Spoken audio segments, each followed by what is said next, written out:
You're joined by the Sweet Science, breaking our boxing one punch at a time, and I am here with a man, Giorgio Isaila. Giorgio, did I say your second name right, by the way? This is Isaila, pretty much. Perfect. Just making sure. Everyone is messing up, so you're right. Yeah, you're 50% there. Thank God. Giorgio, I just want to ask, how have you been? How's training been? How have you been as a whole? Well, I've been good, to be honest. I've been training lately, so I'm on camp since 2 weeks now. 100% in it. Life and death in camp. Oh, wow. So I'm good. Yeah, so it's all good. I just had my fight months ago, had a little break, and then back in camp now. So yeah. You're saying you're back in camp. Does that mean there's a fight in the future? Yeah, it's already lined up. It's already announced. Cool. Okay, do you know what? Yeah. Oh, is it already announced? Yeah, it's already announced. Yeah, just a couple of days ago. Yeah. Damn. We talk a bit more about that. What I want to talk about is the big news. You recently signed with Warren Boxing Management. Yep. Massive signing. Congratulations to you and to Warren Boxing Management, because I said to myself, they're lucky. That's a great... Exactly. I said to myself, that's a great signing, because I've seen you, you're an entertainer, you're made for big nights, and Warren Boxing Management hopefully can give you that platform. Yeah. But what I want to ask you is, how did that all come about? Well, it's all... it came up random, kind of, to be honest. So obviously I'm 10-0 now, so my plan was to get a title shot eventually when I was 6-0 or 7-0, and then that never happened. And I just felt like I need someone else to, continue my career behind the scene. And yeah, that's the only reason I went to Warren Boxing Management. I know they've done stuffs to other boxers, great stuffs, and I thought, you know what, they're good to guide my journey. So yeah, it just came simple as that. Like, I just wanted to get someone else to, continue my journey. Yeah, absolutely. I think Warren Boxing Management is definitely the place to be. I went to their last show. There was quite a few title fights on as well. That show was a great show, by the way. I was there as well. Oh, you was there? Yeah, I spoke to you there, didn't I? Of course, yeah. Great show. And I think you probably saw that and you got a taste for it yourself. You're like, I want to be involved. So yeah, that's the reason I went there. I want to see what's all about. What was the setup, what's the atmosphere, how's the fights, the matches up, all this. Do you know? I'm gonna put you on the spot. What was your favorite fight of the night? Favorite fight of the night? I think Garden one. Yeah. Same. Yeah. I think that was the word, I actually said that's the best fight I've seen this year so far. Yeah. But then I haven't seen you fight this year, so you'll see what happens. Wait for me. We'll see what happens. Yeah, it's not done yet. So you're 10-0 now. Yep. Getting along in your career nice. I can understand why you have kind of gone with a promotion like Warren Boxing Management, because you do want a title around your waist, of course, because at the end of the day, this is what you're training for. You're training for the titles, you're training for the big nights and stuff like that. So, do you know what, actually, I'm going to ask you towards the end of the interview about like when you want the title and so on. But let's talk about your upcoming fight. Is it the 19th? 19th of September, yes. That's right, so coming very soon. Is your opponent been... It's not confirmed yet, so we're still waiting. Obviously, I'm announced on the card. We're still waiting to see if it's going to be a title shot or it's going to be an 8th rounder or 10 rounder for building up to the title. So we're just waiting to get that proof from the British board. So I hope it's for a title. If it's not, we're just going to get down to the super lightweights, have the fight, the test, I'd say, and then fight later in the year, maybe December. Okay, yeah. December. December. So from September to December, you fight again? Definitely. I don't want no breaks. Yeah, if I'm on it, I'm on it. You want to fight every week? 100%. If I can, all my days, I'll be happy. I don't know if you can, fair play. But do you feel like, your Warren Boxing Management, this is your first, hopefully 19th September is going to be your first fight with them. Yeah. Is that a bit of added pressure because you want to kind of perform, you want to show? It's not pressure, no. I don't feel pressured at all, no matter what. I'm doing my training, I'm good, I'm healthy, so there's no pressure for me. If I'm doing everything good in the gym and outside the gym, leading to the fights, there shouldn't be no pressure. So you're saying, like, even with being in a new promotion, you don't have that added pressure. You're like, you know what, I'm just going there to perform. At the end of the day, it's the same ring, same four corners, another guy with 2 hands and 2 legs. That's a good way to put it. So let's say Wembley, packed out arena, same thing, and you're cool. Obviously, it might feel different, but at the end of the day, when you're focused and you're in the ring, you don't see nothing from outside the corners, from outside the ropes. You only see the ring, the boxer, and you have one job to do. So there's no pressure. There's, if you're focused, there shouldn't be no pressure. If you're unfocused, pressure's coming, everything. So I'm not.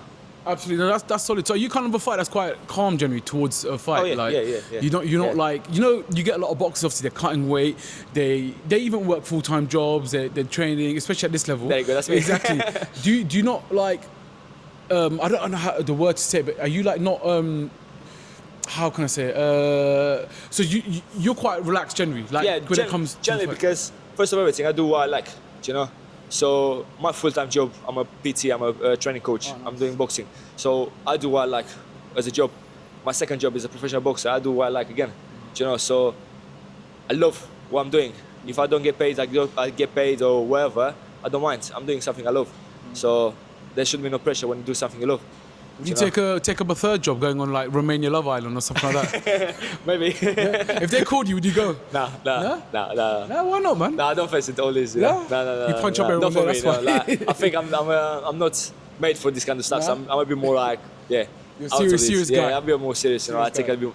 everything more serious all the time. Yeah. Absolutely. Have you ever have you had a professional fight in Romania yet? No, never. No? No. Would you I like never to? boxed in Romania. No, I never trained in Romania. I never boxed in Romania. I never fight in Romania.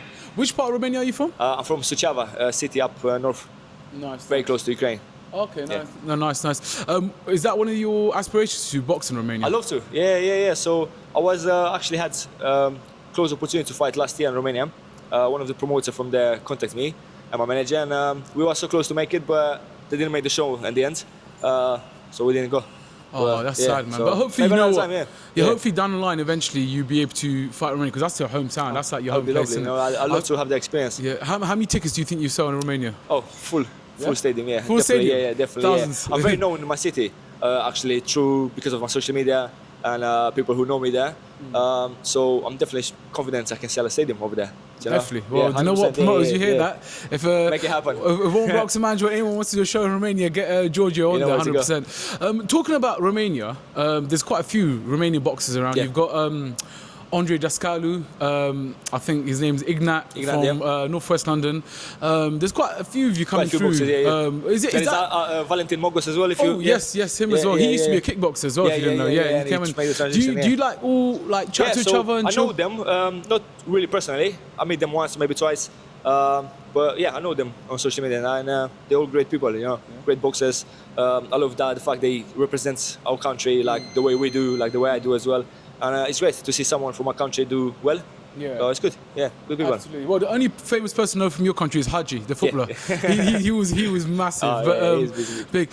One day, hopefully, you can get all of you guys on a show there as well. That'd be good. 100%, Innit? yeah, that'd be nice. You do Yeah, like yeah. the British Romanians versus the world. Yeah. that'd be We all good. is that, yeah. 100%, In the capital city, that'd be great. Just going on a bit about your boxing, I want to talk about. I'm actually a big fan of your boxing, sorry, because you like to use your footwork, you like to use your IQ. You're not really a massive puncher or like an aggressive boxer. I can be. You can but I never be. had the opportunity to show it. Yeah, you're versatile in that sense, but your main front in boxing is your footwork, is your IQ. Where does that come from? It comes from it's a stupid story actually. So my former head coach, when I turned pro with him, he wouldn't train me, but he would tell me what to do on my own. So he told me in some points, you need to work on your footwork and angles. So I'm like, I don't even know what does that mean. So I went home, searching on the internet, what's my coach mean by working on angles, right? Honestly. And I get videos like highlights of Lomachenko. I've got highlights of coaches who demonstrate how to do it. So then when I was training on my own in the gym, I was just doing that, practicing. So then I started using that sparring. I started translating in the fights. And I remember I posted the highlights of one of my fights when I was just using a lot of footwork, and overnight it blew to 1 million views. But when I look in the comments, everyone is just saying, this is Lomachenko, this is like Lomachenko everywhere. And I'm like, oh wow, how cool is that, you know? Like everyone is just comparing to Lomachenko. I'm like, I feel blessed. I'm like, wow, these people are, you know, yeah. So that's how it comes. It's just someone told me to do it, and I just practice it since. So it's been years of practicing, yeah. So you've been practicing that for years, and that's Well, like yes, your thing. yeah. And I feel like you don't see that a lot in boxing, especially at like the like small level. You don't see a lot of people use their footwork and use their skills. And this is why I was saying to you earlier, I feel like you are made for big nuts, because if you can do that and entertain, you know what I mean? People at the end of the day, it's entertaining business. Yeah, Either you knock exactly. someone out, or you make someone look stupid, and you can hopefully do both. I can do both. And that's massive. I was going to actually ask you one thing. Yeah, you know your next fight. I've got a song recommendation for you. So if you just press play there, and just and put it close to the microphone, turn it up a bit maybe. Have you heard this song before? Yeah. You know the You song? want me to work out with this music? Yeah. No, if you, no, I'm saying for your next fight, come out on that. Would you do that? Yeah, I will do it. Consider it. 100%. Consider it. Yeah. Let's go. Yeah. Do you actually understand what they're saying? Do you understand what they're saying? It's from country. Yeah. So I grew up with this music. Yeah. I was like, I don't know, 20 years old. It's a big song. Do you know what? I love it. I heard it when I was in Turkey. Yeah. Yeah, and I was like, this song's sick. At And then- some point, I think last year or 2 years ago, it blew up on worldwide. Yeah, so yeah. like everyone was listening to this music, Yeah, even like the footballers from Italy. After the Yeah. games, they was listening to this. Yeah, Just so blow it's up massively, like I went think- viral. Yeah. Next one, come out to that, and that's it. Get I might the even Romanian call flag him out. and tell him to sing I live. think he would, Yeah, man. yeah, He yeah, would I love to. love it, He'd love to yeah. get that bag in. Now, what I want to do, speak a little bit about. So we talked about your boxing, your style, and whatnot. I want to ask a bit more about the lightweight scene, because you're gonna be a super lightweight. Super lightweight, 63.5 kilos, I believe. A lot of good boxers in that bracket. There's the likes of, Louis O'Doherty, you got Ahmed Hatem, you got, I interviewed Yusuf yesterday as well, Yusuf Kamari, Giorgio Isaila. I can just keep talking. going there forever, yeah. Does that make you more hungrier? Well, it definitely gives me more competition, Yeah. And when you name so many great boxers over there on like British level, you make me think like I want to be one of them, to compare myself with them. So I've got more competition to be hungry for, So before, when I was like welterweight, super lightweight, welterweight, super welterweight, I wasn't seeing much challenges out there, So now on super lightweight, it's more challenges, more opportunities. Yeah. It's more boxes, it's busier. I can have more opportunities. So definitely make me hunger. Talking about it, there's a lot of boxing in that bracket. I was saying, but one thing you told me before, you fought up to super middleweight, right? Yeah. Can you talk a bit on that? Well, it's just so when I had my debut, I was super welterweight for 2 or 3 fights. Then I went down to welterweight, and I thought I would stay a welterweight. Once I got a nutritionist, and I could see I can make easy super lightweight, I thought I'll go to super lightweight. So that was the plan. But then every time I was scheduled to fight, opponents pull out last minute, and the replacement will come heavier with 2-weight classes or 3-weight classes or 4-weight classes, and I'll have 2 options: either don't fight, either put the weight on me and fight. And I always wanted to fight. I never want to back up or to pull out or to have a show cancelled. So I just had to put weight. Every time, like I'll be probably cutting mad weight for a camp, and then 2 days before I get a phone call, your opponent pull out. You can fight this guy at 10 kilo plus. I'm like, sweet, let me go eat. Yes, at least this time you weren't cutting weight to a fight. You were eating to a like, fight. But I don't know. Is that something you're gonna do in the future? You would do in the future? I don't want to do it no more. So that was a little reason I went with Warren Boxing Management. I wanted to have more structure. Yeah, exactly. Yeah. So obviously I didn't mind doing all these stuffs, but I'm not gonna be able to do that forever because I'm killing my body that way. Cutting weight and then all of a sudden I have to put the weight back. It's not something I want to do for the future. So I thought if I move and have a bit of better structure, that would be making my journey easier and more enjoyable. That's the thing, in professional boxing, it is unfortunate. Sometimes you can train so hard for a fight, and out of nowhere, it can be pulled. Like, for example, recently there was Yusuf Kamari supposed to fight in Tommy Phillips on the MF Pro show, and out of nowhere it got taken away. And people don't realise boxers go through so much in the camp. They train so hard. They give up, sacrifice so much family time, etc.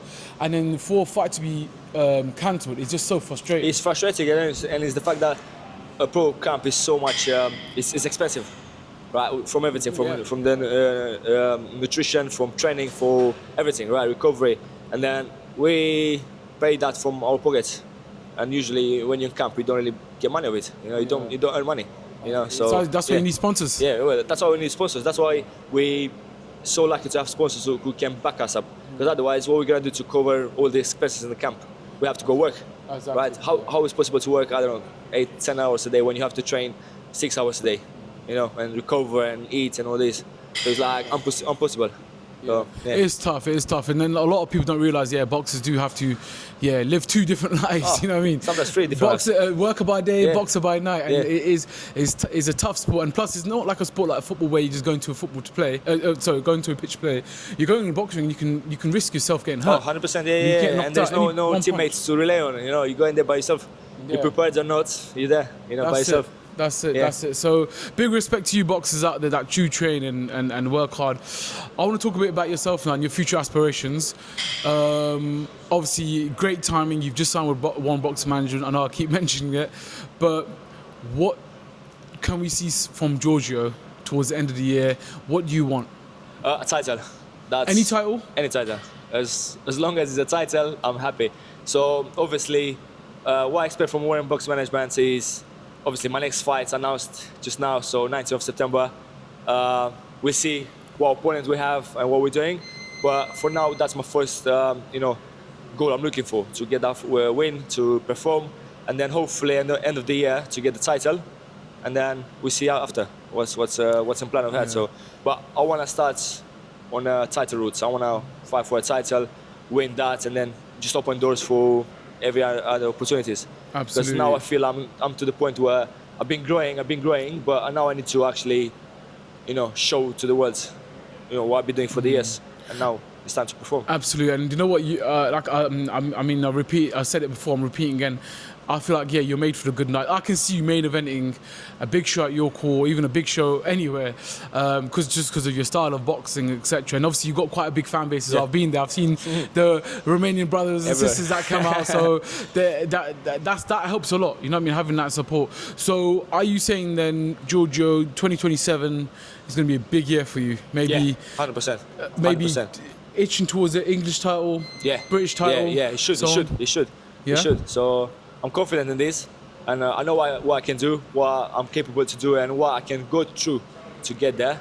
I ain't got no limit, no matter what, if it's training, if it's sparring, if it's whatever. So I know I can get there. So now it's just a matter of if I get them opportunities and face, in the front of me. That's it. So, And you're only 25 years old. I know you said you thought yourself of being old, Older than but I boxing, think yeah. you're quite young because I'm 5 years older than you. But so you've got a bit of time in the game. It's not like you're in a rush. You're in your 30s or mid 30s or whatnot. So I feel like in the next 5 years it can be massive for you, and hopefully, you land yourself an English title from the British title, and then so on, and get yourself there. One thing I just want to ask now, just to round off this amazing interview, is I like to take a bit from boxing, some advice. You've been there, you've done it, you've seen the highs, you've seen the lows. But I just want to ask you, Giorgio, if you can go back to your younger self, or if you can speak to any young boxers out there that are turning pro or coming to a professional game, what advice have you got for them? best advice I can give is to try to make your circle with good people, because especially these days, even back in my days when I was growing up as a kid to a youngster, I was surrounded by wrong groups of people, who will influence you to do bad stuff, to don't be focused on what you want to do, to achieve your goals, to get you away from that. And then that's the biggest mistake everyone can do, So if you can stay away from that and build a good circle who wants you to succeed, who wants you to win, who wants you to be good, that's the best thing, So I'd say for every single youngster, especially in the gym, because I'm coaching as well a lot of kids, and I always say to them, try to build good circle of friends, because now you're growing up, now you make habits. If you grow up with the wrong kids, you'll be on the street doing bad stuffs. Later on, you'll be like, I regret my life. That's And that's the worst mistake you can do, to regret your life. Absolutely, and George, that's some great advice. I'm going to say this in Romanian, Moscow-esque for this interview. Thank you for your time. I mean, it's been amazing this interview with you, and I'm going to be following you and hopefully seeing you get to the top with all your support behind you. Giorgio, thank you once again. Thank you.